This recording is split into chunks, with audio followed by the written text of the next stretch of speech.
Hello friends, welcome to my YouTube channel learn with Jaya. इस video में हम discuss करेंगे part 2 of the chapter number 2 on the trail of the earliest people. Part 1 में हमने discuss किया था कि हंटर गैदरर्स जो थे उन्हें हम हंटर गैदरर क्यों कहते हैं, उनकी फूड हैबिट की वजह से कहते हैं, ये हमने डिस्कस किया था।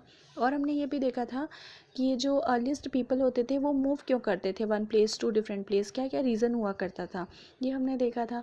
इसके अलावा हमने हैबिटेशन कम फैक्ट्रीसाइड के बारे में पढ़ा था कि स्टोन टूल्स बनाने के लिए ऐसी जगह पे जहाँ पे इनको स्टोन ईजिली अवेलेबल होता था उस जगह पे इन लोग जाके रहने भी लगते थे और वहाँ पे स्टोन टूल बनाते भी थे।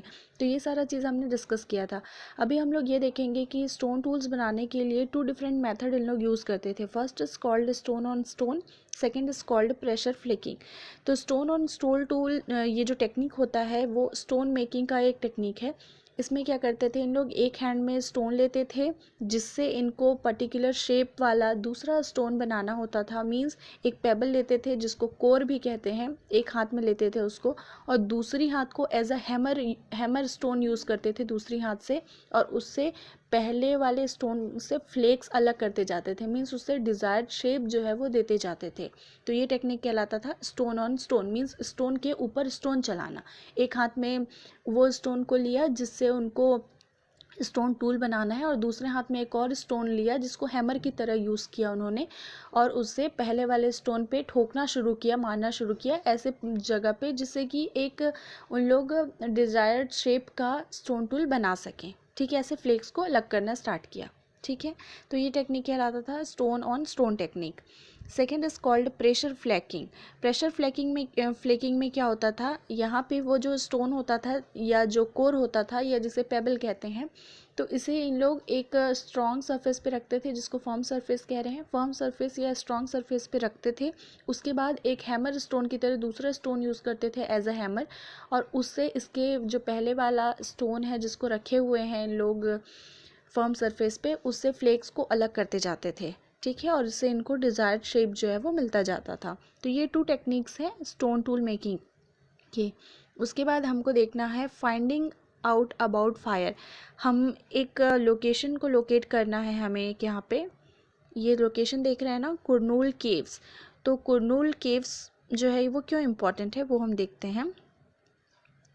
कुरनूल केव जो है वहाँ पे हमको ऐश का ट्रेस मिला है। मीन्स इससे ये पता चलता है कि उस टाइम के लोग फायर से फेमिलियर थे। मीन्स आग को जानते थे, उसका यूज़ करते रहे होंगे, जैसे कि as a source of light use करते थे। मीट जो उन लोग खाते थे आफ्टर हंटिंग एनिमल, तो फिर उसको रोस्ट करने के लिए यूज़ करते थे।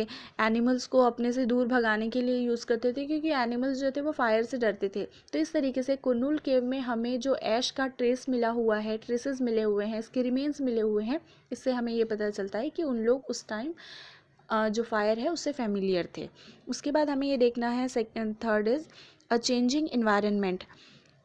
12,000 ईयर्स बैक क्या हुआ था, मेजर चेंज हुआ था वर्ल्ड के इन्वायरमेंट में, जिससे कि हम रिलेटिवली वार्म जो है कंडीशंस में पहुंच गए थे।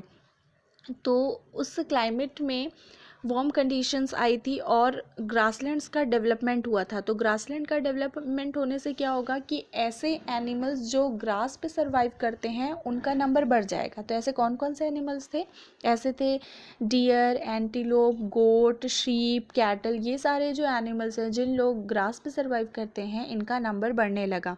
ठीक है, अभी ये जो हम उस टाइम के जो अर्लीस्ट पीपल थे उन लोग हंटिंग गैदरिंग करते थे, मीन्स एनिमल्स को मार के खाते थे। तो ऐसे लोग जिन लोग इनकी हंटिंग करते थे ऐसे एनिमल्स की, इन लोग को इनका पीछा करते रहना पड़ता था कि ये जो एनिमल्स जहाँ जहाँ जाते हैं इनकी फूड हैबिट क्या है, इनका ब्रीडिंग सीज़न क्या है, उन सब की स्टडी करनी होती थी। मीन्स धीरे धीरे इनको पता चल ही जाता था कि क्या क्या इनकी फूड हैबिट है, ये सारा चीज़। तो इन लोगों को एक आइडिया आया, क्यों ना हम इन कैटल के ये जो जिनका हम हंटिंग करते हैं इनके पीछे पीछे भागने से अच्छा है हम इनकी रियरिंग कर लें, घर में ही इनको रख लें, हमको इससे मल्टीपल बेनिफिट्स मिल सकते हैं। तो इस तरीके से इन्होंने सोचा और रियरिंग जो है वो एनिमल्स की स्टार्ट हुई। ठीक है, हर्डिंग एंड रियरिंग। उसके बाद जो है फ़िशिंग भी उस टाइम पे इम्पॉर्टेंट हुआ करता था। इस टाइम ये एक ऐसा टाइम था जब वर्ल्ड क्लाइमेट चेंज हुआ था 12,000 ईयर्स बैक।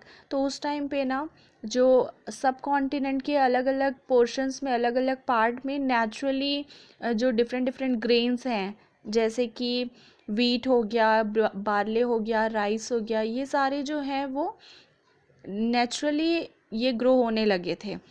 मेन, विमेन और चिल्ड्रन जो थे, प्रोबेबली ये तीनों जो हैं, ये तीनों कैटेगरी, इन लोग इन ग्रेन्स को कलेक्ट करते थे एज फूड, और इन लोग धीरे धीरे ये भी सीखने लग गए कि इन्हें ग्रो कैसे करते हैं, ठीक है, और ये कब पकते हैं। इस तरीके से इनको थोड़ा थोड़ा नॉलेज होने लग गया था उस टाइम तक, ठीक है। अब ये जो है इस तरीके से अब एग्रीकल्चर का डेवलपमेंट हो जाएगा, ठीक है, क्योंकि इन लोग जो है फूड हैबिट इनकी जो है एनिमल्स को लेके, हंटिंग को लेके, ये इनको आइडिया आया कि हम रियरिंग कर सकते हैं। इसके अलावा कि कौन सा प्लांट जो है वो कब ग्रो होता है, उसकी राइपनिंग का टाइम क्या होता है, पकने का टाइम क्या होता है, किस तरीके से ग्रो किया जाता है, ये सब धीरे धीरे इनको लर्निंग आने लगी, धीरे धीरे इन लोग सीखने लगे। अब हम ये देख लेते हैं नेम्स एंड डेट्स। आर्कियोलॉजिस्ट ने क्या किया है, स्टडी करके अर्लीस्ट पीरियड को पेलियोलिथिक पीरियड कहा है। पेलियोलिथिक पीरियड, मेसोलिथिक पीरियड और नियोलिथिक पीरियड, इस टाइम पीरियड में डिवाइड किया है। क्यों डिवाइड किया है वो हम देख लेते हैं। पेलियो जो मीनिंग होता है उसका मीनिंग होता है ओल्ड, लिथोस मीन्स होता है stone, old stone, stone tools जो है उसकी उस बेसिस पे जो आर्कियोलॉजिस्ट हैं उन्होंने इस टाइम पीरियड को ही पेलियोलिथिक टाइम पीरियड कहा, ठीक है। और ये जो है एक्सटेंड होता है ये टाइम पीरियड 2 मिलियन ईयर्स से 12,000 ईयर्स बैक। ये जो लॉन्ग स्ट्रेच है टाइम का, पेलियोलिथिक टाइम का, इसको हम 3 पार्ट में डिवाइड करते हैं, lower palaeolithic time, middle palaeolithic time, upper palaeolithic time, ठीक है। ये जो पूरा टाइम पीरियड है वो 99% ह्यूमन हिस्ट्री का टाइम पीरियड कवर करता है, ठीक है। इसके बाद हमने ये देखा कि इन्वायरमेंट चेंज हो जाता है। 12,000 ईयर्स बैक इन्वायरमेंट चेंज होता है, और वो चेंज जो रहता है हम 12,000 ईयर्स अगो से लेके 10,000 ईयर्स अगो, ये वाला जो टाइम पीरियड है इसे हम कहते हैं मेसोलिथिक पीरियड, ठीक है। मीज़ो मीन्स होता है मिडिल, लिथिक मीन्स होता है स्टोन। तो मेसोलिथिक हम टाइम पीरियड का इसे कहते हैं 12,000 ईयर्स से 10,000 ईयर्स बैक। इस टाइम पे जो स्टोन टूल्स मिलते थे वो जनरली छोटे होते थे, टिनी हुआ करते थे, तो उन स्टोन टूल्स को हम माइक्रोलिथ भी बोलते हैं, ठीक है। माइक्रोलिथ को क्या कर सकते थे, छोटे छोटे जो टूल होंगे स्टोन के, तो उसे हैंडल पे इजीली, जैसे बोन के हैंडल हो गया, वुड पे हैंडल हो गया, जिससे कन्वीनियंस पर्पस के लिए यूज़ कर सकते थे, ठीक है। डिफरेंट टूल्स बनाने के लिए, जैसे सिकल्स हो गया, सॉ हो गया, आरा बोलते हैं ना, आरा, आरी, वो सब बनाने के लिए यूज़ करते थे, सिकल्स बनाने के लिए यूज़ करते थे इस टाइम पीरियड में। इस टाइम पे जो ओल्डर वैरायटी जो होती थी, जो पेलियोलिथिक टाइम पे यूज़ हुआ करती थी, वो भी अभी भी कंटिन्यूएशन में थी, अभी भी उसका यूज़ होता था। ऐसा नहीं था कि अभी माइक्रोलिथ आ गया, छोटे छोटे स्टोन टूल आ गए तो पुराने वाले बंद हो गए, ऐसा नहीं हुआ था, वो भी कंटिन्यूएशन में था, वो भी यूज़ में था। उसके बाद नेक्स्ट स्टेज आता है 10,000 ईयर्स पहले का टाइम पीरियड, ठीक है। उस टाइम पीरियड को कहते हैं नियोलिथिक पीरियड, ठीक है। अभी ये जो 3 पीरियड है इसमें डिफरेंट डिफरेंट ह्यूमन की हिस्ट्री रही है। सबसे ज़्यादा पोर्शन कवर करता है पेलियोलिथिक पीरियड, उसके बाद आता है मेसोलिथिक, देन आता है हमारा नियोलिथिक पीरियड। नियोलिथिक पीरियड में एग्रीकल्चर जो है वो स्टार्ट हो रहा था, ठीक है। इसके बारे में हम और डिटेल में डिस्कस करेंगे। इसके बाद हम देखते हैं rock paintings and what they tell us. Rock painting के बारे में हम देखेंगे। बहुत सारे हमको केव मिले हैं जहाँ पे जो ये अर्लीस्ट पीपल होते थे, इन लोग पेंटिंग करते थे दीवारों पे। जैसे बेस्ट एग्जांपल हमको मिलता है मध्य प्रदेश से और सदर्न यूपी से। यहाँ पे ये जो पेंटिंग्स मिली है वो हमें बताती है कि उन लोग पेंटिंग करते थे वाइल्ड एनिमल्स की, और बहुत ज़्यादा इस टाइम के लोग लगता है पेंटिंग में स्किल्ड हुआ करते थे, बहुत ज़्यादा एक्यूरेसी मेंटेन करते थे, बहुत अच्छी पेंटिंग बनाते थे। हो सकता है इनकी लाइफ के इवेंट में जो जो भी होता था उस बेसिस पे इन लोग पेंटिंग करते थे, ठीक है, एज अ मेमोरी उसको रखने के लिए। हु डिड वॉट, अभी हमें ये तो पता चल गया कि अर्लीस्ट पीपल हंटिंग करते थे, गैदरिंग करते थे प्लांट प्रोड्यूस की, और एनिमल्स को मार के खाते थे, मीन्स हंटिंग करते थे, स्टोन टूल्स बनाते थे, जो गुफा होती थी, केव होती थी, केव के वॉल्स पे इन लोग पेंटिंग करते थे। क्या हमको ये पता चला है कि क्या विमेन हंटिंग करती थी या मैन स्टोन टूल बनाते थे? क्या विमेन पेंटिंग करती थी और मेन फूड और जो है और आइटम्स गैदर करते थे? तो ये हम एग्जैक्टली नहीं बता सकते कि कौन सा काम फीमेल करती थी, कौन सा मेल करते थे और कौन सा चिल्ड्रन करते थे, हम ये नहीं जानते। बट टू पॉसिबिलिटीज़ हो सकती हैं कि ये जो मेन और विमेन है दोनों ही मिलके ये टास्क को परफॉर्म करते होंगे, या फिर हो सकता है कि कुछ पर्टिकुलर टास्क को विमेन ही करती रही होंगी और कुछ को मेन ही करते रहे होंगे, बट फिर भी डिफरेंट डिफरेंट प्रैक्टिस होती रही होगी different parts of the sub continent में। ठीक है, इसके बाद ये हम देख लेते हैं ऑस्ट्रिचेस इन इंडिया। जो पेलियोलिथिक पीरियड है उस टाइम पे ऑस्ट्रिच जो है वो इंडिया में मिलते थे। हमको large quantities of ostrich egg का शेल मिला हुआ है पाटने महाराष्ट्र से, और कुछ जो पीसेस हैं उसमें हमको डिज़ाइन भी उसमें इनग्रेव्ड मिली हुई हैं, और इसकी हेल्प से बेड्स भी इन लोग बनाते थे। ये हमको प्रूव मिला है आर्कियोलॉजिस्ट के थ्रू। ठीक है, उसके बाद हम देख लेते हैं क्लोज़र लुक हुंसगी। हुंसगी हम लोग मैप में लोकेट करते हैं। पहले तो ये जो मैप हमने देखा था यहाँ पे, इसमें हुंसगी जो एक साइट है इसको हम लोकेट कर रहे हैं। अभी हम देखते हैं इसमें क्या खास बात है। ये जो हुंसगी प्लेस है यहाँ पे बहुत सारे पेलियोलिथिक साइट्स जो हैं हमको मिले हैं। यहाँ पे स्टोन टूल्स मिले हैं और जो डिफरेंट डिफरेंट पर्पस के लिए यूज़ करते थे। ये वाला जो हमको लगता है हुंसगी जो प्लेस है यहाँ पे हैबिटेशन कम फैक्ट्री साइट हुआ करता था, मींस वहाँ पे स्टोन टूल्स मिलते थे और लोग वहाँ पे ये टूल्स बनाते भी थे और वहाँ पे रहते भी थे। ठीक है, और डिफरेंट डिफरेंट जो और अदर साइट्स मिली हैं जो छोटी छोटी साइट हैं, उस वहाँ से भी हमको ये एविडेंस तो मिलता ही है कि वहाँ पे टूल्स जो थे वो लोग बनाते थे।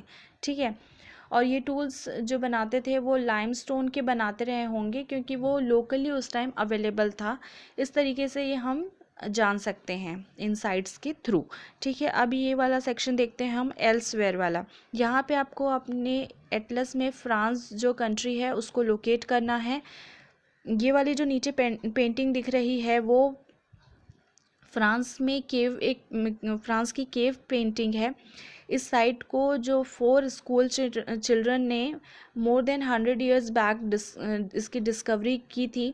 इस तरीके की जो पेंटिंग है वो बनाई गई थी 20,000 टू 10,000 ईयर्स बैक की ये पेंटिंग बनाई गई थी। और ये जो मेनी ऑफ द पेंटिंग जो यहाँ की थी वो एनिमल्स की थी, जैसे कि वाइल्ड हॉर्स हो गए, औरोच हो गए, जिन्हें जो older wild form of cattle हुआ करते थे, बाइसन हो गए, वूली रिनोसेरस हो गए, रेंडियर हो गए, बियर हो गए। ये ब्राइट कलर में इनकी पेंटिंग की जाती थी और ये कलर इनको कहाँ से मिलता था? मिनरल से मिलता था। ठीक है, जो नेचुरली अवेलेबल होता है, जैसे ओकर हो गया, आयरन ओर हो गया, चारकोल हो गया, इससे रेड ब्लैक कलर इन लोग बना लेते थे। तो हमको लगता है कि पॉसिबिलिटी है कि पेंटिंग्स, मतलब आर्कियोलॉजिस्ट के हिसाब से लगता है कि पेंटिंग्स सेरेमोनियल ओकेजन पे की जाती थी, किसी स्पेशल ओकेजन में की जाती थी, या हो सकता है किसी स्पेशल रिचुअल्स के लिए भी की जाती रही हो। ठीक है, जैसे इन लोग हंटिंग करके आए, अपनी खुशी मनाएं, या कोई और डिफरेंट सेरेमनी इन लोग जो सेलिब्रेट कर रहे हैं, तो उस टाइम पे इन लोग पेंटिंग जो है वो किया करते थे, ऐसा लगता है। ये पॉसिबिलिटी है एक। ठीक है, इस तरीके से हमारा ये चैप्टर नंबर 2 ओवर होता है on the trail of the earliest history. Hope so आपको समझ में आया होगा। अगर कुछ भी डाउट होता है तो आप मुझसे कमेंट सेक्शन में कमेंट करके पूछ सकते हैं। Thank you so much.